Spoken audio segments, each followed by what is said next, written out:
특히 보좌진 갑질 논란이 불거지면서 이 자질 논란에 휩싸인 강선우 여성가족부 장관 후보자 청문회에서도 시작부터 충돌을 빚었습니다. 야당 의원들은 갑질왕 아웃이라는 피켓을 내걸었고 여당 의원들은 내란 정당 아웃 등 문구를 붙이면서 이 맞대응했는데요. 정회됐다가 속개된 청문회에서는 강 후보자의 갑질 논란에 대한 질의가 또 오갔습니다. 보좌진에게 분리수거를 시킨 쓰레기 증거 사진입니다. 이 쓰레기 상자 봉투 안에는 이렇게 각종 먹다가 남은 음식물 쓰레기, 일반 쓰레기가 이렇게 뒤범벅이 되어서 이런 박스에 엘리베이터에도 있고 이렇게 차량에도 실려져 나왔습니다. 남의 음식 먹은 거 처리해 보신 적 있습니까? 예, 아니오로. 이다리 위원님 관련해서 제가 설명을 드릴 기회를 좀 주십시오. 백화점 돌면서 명품 사오라고 지시한 거, 호캉스 본인이 하고 픽업하라고 차대기 시킨 거, 대리 갑질 지시도 모자라서 10분에 한 번씩 올라오는 용문자, 고함, 어느 부분이 허위라고 주장하시는 것입니까? 앞서 말씀 주신 일 관련해서는 가사 도우미가 없었다고 그래서 거짓 해명을 했다는 보도가 있었습니다. 이것은 사실이 아닙니다. 여당 의원님들께서는 저희 집에 줄곧 이모님이 계셨다는 자료를 열람시켜 드렸습니다. 지금 나온 자료랑 방송이 다 거짓이란 것입니까? 위원님, 말씀해 제가 주세요. 거짓입니까? 발언을 좀 이어가도 되겠습니까? 먼저 여쭤보겠습니다. 집에 가사 도우미가 줄곧 있었다라고 이모님 얘기하면서 설명을 했고요. 하지만 집에서 출근하면서 쓰레기나 음식물을 가지고 내려간 적은 있다. 상처받았을 보좌진에게 심심한 사과를 보낸다. 이것으로 명쾌하게 해명이 됐을지요? 그러니까 저는 이런 식의 해명이 더 나쁘다고 생각을 합니다. 네. 가사 도우미가 계속 내내 있었다라는 것이 강선우 후보자가 이제 보좌진에게 뭐 변기를 수리하도록 시켰다, 아니면 쓰레기를 분리수거하도록 시켰다, 이런 모든 것을 없애는 것은 아니지 않습니까? 그럼에도 불구하고 가사 도우미가 내내 있었다라고 얘기를 하는 그런 해명, 그리고 쓰레기 분리수거와 그리고 변기 수리에 대해서는 벌써 문자라든지 사진이라든지 여러 증거가 또 있는 상황이거든요.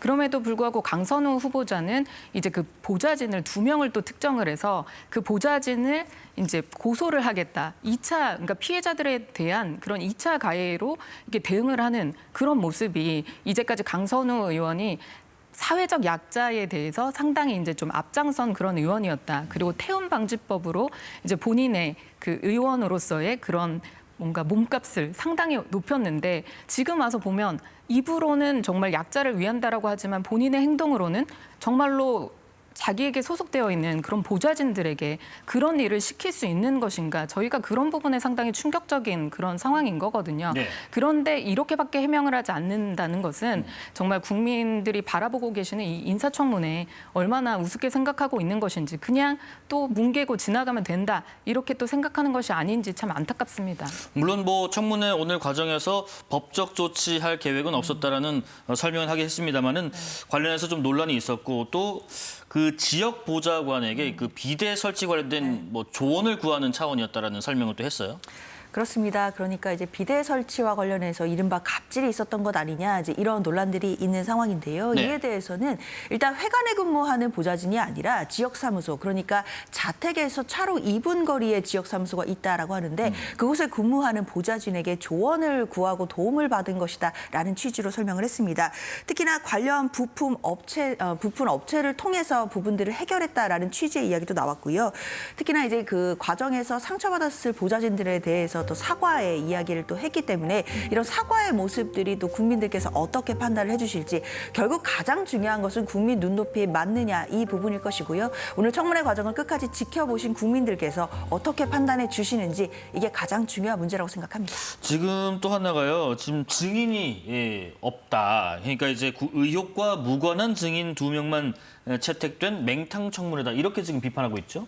그러니까 이제 강선우 후보자가 내내 이렇게 의혹이 나오니까 예. 얘기를 했던 것이 청문회에서 소상히 밝히겠다 얘기를 했는데 역시 이제 관련된 증인은 하나도 나오지 않았습니다. 뭐 그 보좌관 당사자랄지. 그렇습니다. 예. 전 보좌관만 불러도 아니면 그게 그런 일이 없었다라고 하는 진짜 현 보좌관 한 명이라도 증인으로 세웠으면 되는 것을 그런 부분에 대해서 민주당에서 거부를 해서 이제 증인으로 세울 사람이 사실 없었던 것이고요. 이제 보좌진들에 대해서 그 피해자들인 보좌진들에 대해서 이제 고소를 하는 것이 문제가 되니까 뭐 텔레를 보냈는데 이게 뭐 잘못 보냈다라든지 뭐 이런 또 이상한 해명을 하고 있는데 정말 이게 더불어민주당의 민낯이 아닌가 이런 생각이 듭니다. 왜냐하면 네. 이전에도 계속 피해 호소인 이런 말을 만들었는데 이번에는 갑질 호소인 정말 용기를 내서 보좌진 세계가 상당히 좁은데 누가 특정될 수 있고 또 더구나 문제가 된 거는 강선우 후보자가 그 보좌진들이 어느 방에도 갈 수 없도록 또 그런 뭐 전화를 해서 뭐 얘기를 했고 뭐 이런 부분이 또 문제가 됐는데 그런 것들을 다 무릅쓰고 용기를 내서 얘기를 했던 그런 보좌진들을 또 특정을 해서 이제 고소를 하겠다라고 얘기를 하더니 또 문제가 되니까 그런 일이 없었다. 또 변기를 수리해달라고 한 게 아니라 뭐 비대에 대한 조언을 받았다. 정말 국민은 얼마나 우습게 알면 자꾸 이런 식의 해명을 하는 것인지 저는 그래도 장관 후보자들이라고 한다면 좀 제대로 된 해명을 하셔야 된다고 생각을 하고 특히 강선우 후보자는 2022년도에 그 당시 여가부 장관 후보자였던 그 김현숙 후보자에게 자료 제출을 제대로 하지 않는다라고 막 호통을 쳤습니다. 예. 그런데 이번에 강선우 후보자가 자료 제출을 한다고 했지만 거의 40%가 넘는 자료를 제출하지 않았습니다. 그냥 사생활 보호 목적이라고 얘기를 하면서 제출하지 않았는데 이거야말로 내로남불의 전형이 아닌지 묻고 싶습니다. 그 지금 증인 관련해서 조금 더 의혹을 해소하기 위해서라도 좀 적극적으로 증인 채택에 임했으면 어땠을까 하는 입장을 좀 주셨어요. 뭐 그렇게 판단하시는 국민들도 계실 수 있겠지만 일단 좀 현실적인 문제가 있었을 겁니다. 시간적으로도 사실 이른바 이 갑질 의혹이 제기되기 시작한 게 며칠 전부터였기 때문에 뭐 관련돼서 증인을 채택하는 것이 현실적으로 어려움도 있었을 거다라는 생각도 들고요. 뿐만 아니라 이 부분은 이제 갑질에 대해서 어쩌면 이제 폭로성으로 이제 제보를 해야 되는 그런 상황이라고 한다면 사실 공개된 석상에서 증인으로 나오는 게 현실적으로 좀 어려운 부분이 있을 수도 있겠다라는 생각도 듭니다. 굉장히 좀 예민하고 또 복잡한 문제일 수 있기 때문에 뭐 증인이 채택돼서 이 부분이 뭐 명명백백하게 가려지는 것 이 부분도 또 한편에서는 중요한 일이겠지만 또 한편에서는 뭐 보좌진들에 대한 2차 가해가 될 수 있다라는 우려도 현실적으로 있지 않았을까라는 생각도 미루어 짐작해 볼 수 있을 것 같고요. 네. 뭐 자료와 관련된 부분도 사실 이런 부분들은 뭐 여야가 바뀔 때마다 늘 청문회 과정에서 있어 왔던 얘기인 것 같은데요. 중요한 건 사실 이 자료가 청문회에서 결국 이 공직자로서의 후보자로서 자질을 검증하는 데 얼만큼 관련된 자료를 요청했느냐 이런 부분도 중요한 것 같습니다. 사실 그런 자료가 아니라 너무나 무방비하게 광범위하게 사실상 사생활을 침해할 수밖에 없는 자료다라고 한다면 뭐 후보자라는 이유만으로 이 모든 자료에 대해서 동의할 필요는 또 없지 않겠나라는 문제 제기도 가능할 것 같습니다. 네,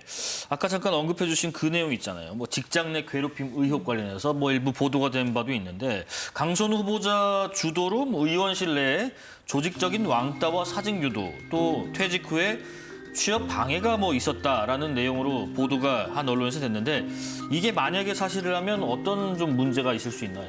이게 만약에 사실이라면 이거는 정말로 갑질, 직장 내 괴롭힘이 될 수 있어서 이거는 형사적으로도 처벌을 받을 수 있는 그런 문제라고 생각합니다. 네.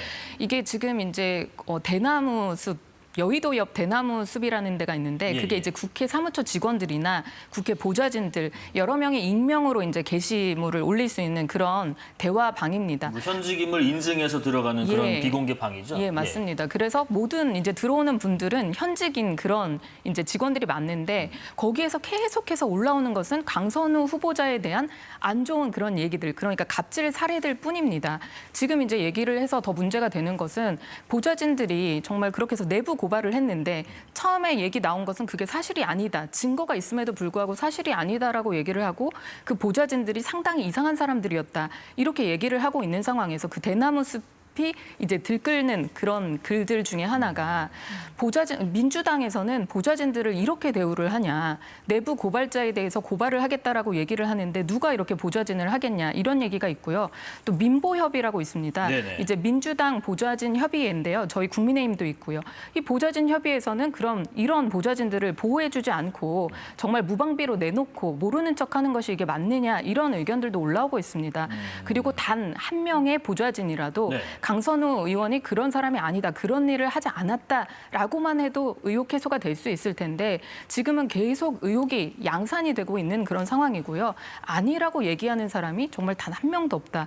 이런 점이 문제다. 그러니까 이게 그러니까 단순하게 일회성의 끝인 것이 아니라 계속해서 의원으로 지내온 동안에 뭐 보좌진들이 여러 명이 교체됐다는 얘기도 있잖아요. 네네. 그런 것을 봤을 때 정말로 이거는 보좌진들 사이에서 해서는 안 되는 그런 갑질을 한 그 분이 이게 여가부, 그러니까 다른 부처도 아니고 여성가족부의 이제 장관 후보자라는 것은 이게 자질이랑 능력을 본다라고 하는데 이게 도덕성 문제를 넘어서서 이런 것이 바로 자질입니다.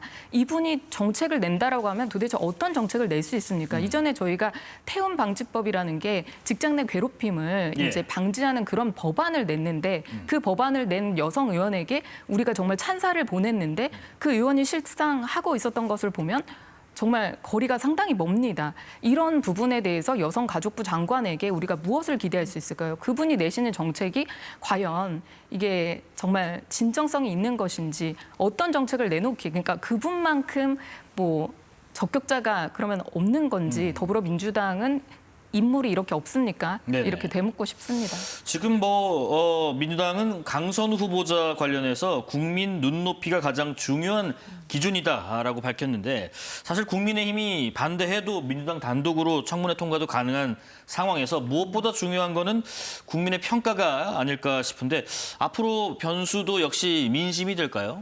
그렇죠. 결국 가장 중요한 건 국민들께서 어떻게 판단해 주시는지 예. 국민의 눈높이에 맞는지 이것이라고 생각합니다. 대통령실도 아마 오늘 청문회 과정 촉각을 기울이고 있을 거라고 생각하고요. 그리고 청문회 이후에 과연 후보자가 국민의 눈높이에 맞게 설명을 했는지 이 여부에 대해서도 판단할 것이라고 생각이 듭니다. 당연히 민심이 가장 중요하고 후보자들이 뭐 완벽하지 못하고 뭐 다소간의 흠결이 있다라고 하더라도 청문회 과정에서 이런 흠결들에 대해서 국민들께 얼마나 낮은 자세로 소상히 설명드리고 또 사죄하고 앞으로 어떤 각오를 보여주는지 이런 부분에 따라서 민심은 달라질 수 있다고 생각합니다.